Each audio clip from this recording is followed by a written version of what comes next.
Hey, all right, welcome back to another episode of Raff's Brain. Riffin with Raff, my conversations with people I admire, respect, and who I genuinely find inspiration from. And I'm really excited about today's conversation with a longtime friend and creative collaborator. And I want to collaborate. We haven't worked on many things together specifically, more like a creative force of nature and supporter and advocate. Bottom line, Olivier Ballou. It's good to see you, buddy. Great to be here. Did I get your last name right? Ballou, yes. After all these years, I'm glad you have the name right. Listen, folks, we met many years ago and hit it off immediately. And we've kept in touch ever since, even as our paths have gone different directions. You're still in the area, and I love getting together with you. And so we just grabbed coffee and caught up. And you graciously agreed to sit down and chat with me a little bit. I want to introduce my audience, my tens of listeners, to your creative work, which started a few years ago, and it's really grown and expanding. And I'll show folks, since we're doing a video here, Val-d'Or. This is the first, graphic novel of this, what is now going to be a series of books over many, many years for the rest of your life. I'm committing you. But I want you to tell us a little bit about this, how you got excited about telling stories about your life and hometown and the process of creating it. And we're not going to be able to cover everything in depth here in this short conversation, but just introduce us to this idea, where it came from, where it's going.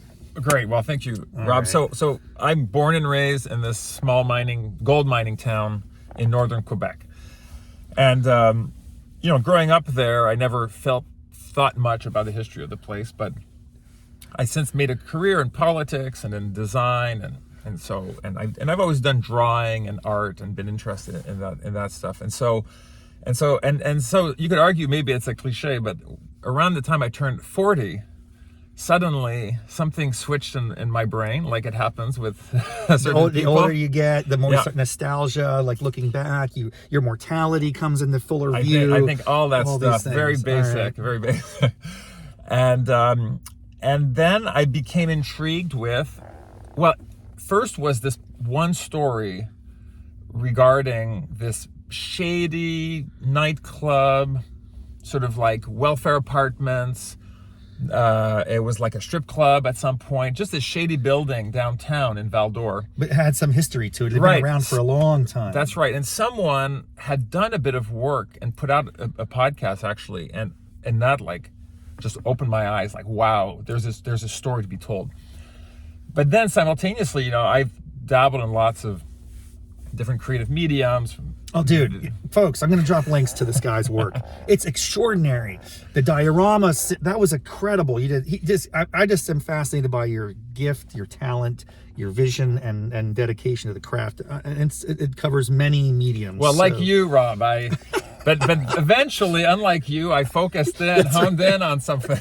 Correct. And yes. So I've done all kinds of design and video and animation and even these like dioramas, these maquettes. Cool, but then somehow I figured this kind of intersection, and you see much more of this, like not comic books, though I grew up with comic books, with the superheroes and Mad Magazine and this sort of, and even Sunday morning, even Sunday cartoons. I mean, like in the newspaper. There's a little funny, goofy, superfluous. You're talking about more adult. Well, right. Like so graphic novels, So I had been exposed to that, but then what you've seen is in the last 20 years or so, you've seen this resurgence of like what you would almost call like literary graphic novels. Serious, either it's nonfiction or it's a sort of it's basically, imagine like they say superhero comics are the equivalent of like just fantasy or sci-fi in terms of the larger output of all of fiction, like prose, right? And in this case, it's like expanding comics to have that same range. Anyway, so I just started experimenting. I did a few panels. I do these like 4-panel comics, start putting them out there. I recommend anyone who does creative projects, start with like the minimum viable version of it. I started getting feedback on that. I started practicing it. But then I had this idea, okay, it has to be about this hotel. That's gonna be my topic. And there it's like any creative project, goes in all kinds of directions. I've also been taking some classes. So I had a sort of an online program I was doing to help focus it. Anyways, and there you go. Got it. It's very exciting. And you did complete it and it is available. I'm going to drop a link in the show notes, and I would encourage folks to check it out. Your artwork is very aesthetically unique and interesting. I'll hope folks will check this out, but it's sort of like very minimalist. Would that be I'm not an artist, but this is how I would describe it. It's simple, right? But yet striking. And even in your second book, although I haven't really seen it yet, it's continuing with that similar aesthetic. Tell us a little bit about where that came from. How do you piece these things together? Yeah, so I think you should always play to your strengths. And so I'm a graphic designer more than an illustrator. Okay. And so I'm used to using digital tools already. So and thus I think the style, which is mostly just color fields and outlines, keep talking as I'm is just more my natural strength. But practically speaking, it's way less time consuming to do art in this style. Traditionally, you know, cartoonists will draw things by hand, and they have to use these light boxes, and they have to trace, and then if you have to make a change, you have to sort of redo an entire page. This just allows me to play with layout, copy paste. I can even often reuse. I think I reused the same tree line, 20 times throughout my books. And that just allows me to get it done, to actually execute on it. So your first story was about the building, this particular chateau inn. And the second book, which I haven't read yet, but I'm excited to dive into, it sounds like it's about the mine, maybe? Is that the mine shaft or something, or what? Well, so actually it starts with, so it's about gold. So it's a gold town. Okay. Which again can be, I was never interested in that growing up, the fact that it was a gold town. But then, when you get older and you start talking to people, you realize there's all these people's lives have been transformed by this totally inert thing, this gold, which, remember, the price of gold has not always been high like it is today. It fluctuates dramatically, and so the fate of the town probably rises and falls. Exactly, with that. And then as a result, people's own lives, and so these are basically mostly all oral histories of people who, from different ways, were affected by it, and not always in the obvious way. So you do have the dramatic, like the miner who gets trapped in the mining accident. That's the one of stories. Pretty big way that gold has changed your life. But then in other cases, it's maybe just the wife of a geologist who goes from town to town as her husband is seeking his fortune, and ends up in this yet another town. She doesn't know anyone. How does she cope with that? So the stakes can be different, but everyone's affected by this gold. How do you source these stories? It's a small town. I'll talk for a minute about your publicity, promotion, and the way that they've received you telling stories that are not, in this sense, glowing.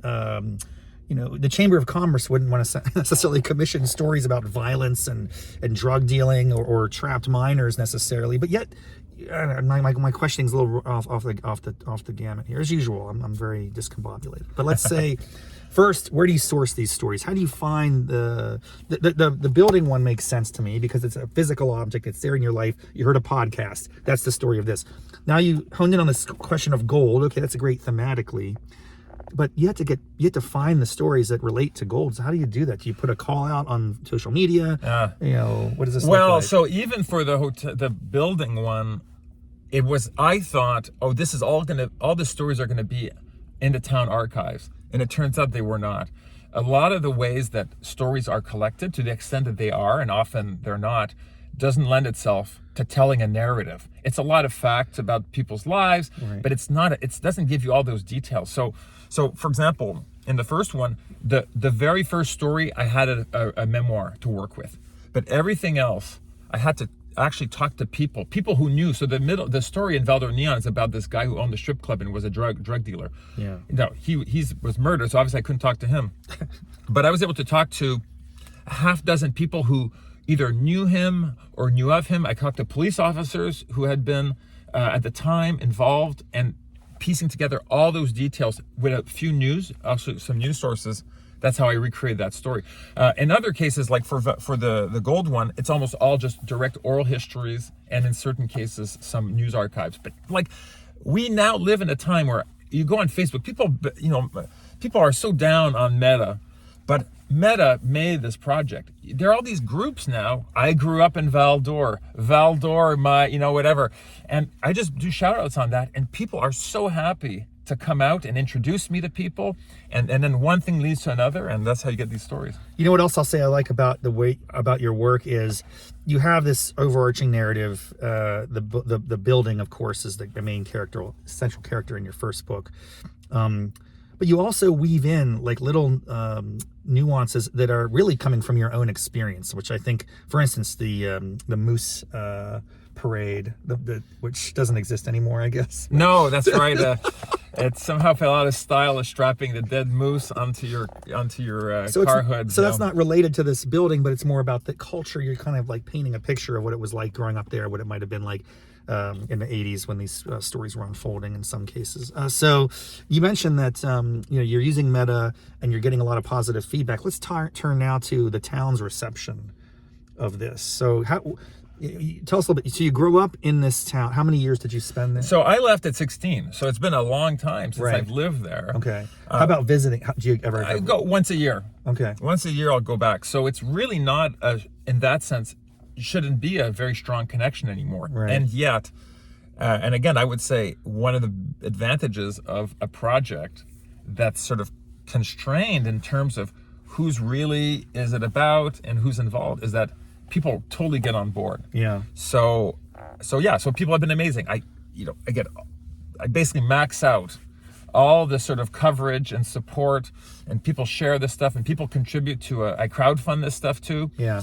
And they even just this a few weeks ago, they unveiled the series of silk screens I did based on the scenes in the books. Yeah. And now it's like a permanent exhibit in the local kind of community center. You become wild. You're an iconic, and you're becoming like this sort of a quasi celebrity, not a quasi, a legitimate celebrity in this town. You could maybe go back and run for mayor. You could like really like set up shop. People appreciate. I would appreciate if someone were doing. I mean, this is the kind of book I would have loved to pick up. And I've gotten a lot of messages from people who are expats. Yeah. People who also left, and now they look back to their experience there, and they also find it touching. And that's the whole point. Is that why not work on something that speaks to me, and if it speaks to me and my own experience, it's likely going to speak to some other people. So you have 2 books out. They've been well received. You had events, the town's embracing you. You have now a permanent silkscreen exhibit of your artwork, which will always be there for your children, grandchildren, posterity. Our father helped celebrate this town. Okay, so we're only 2 books in, but I could see, I'm already envisioning this is like your life's work, at least one part of it that continues. I'm going to push you here. Like, what's next? What's on the horizon? We talked a little bit about it over coffee, but share with my listeners here, what's going to be the subject of your 3rd book? Yeah, so when I was in the 6th grade, I went to this sort of alternative school, and by some kind of fluke, we were only 6 students in the 6th grade, and we were all boys. So it was a kind of a peculiar situation.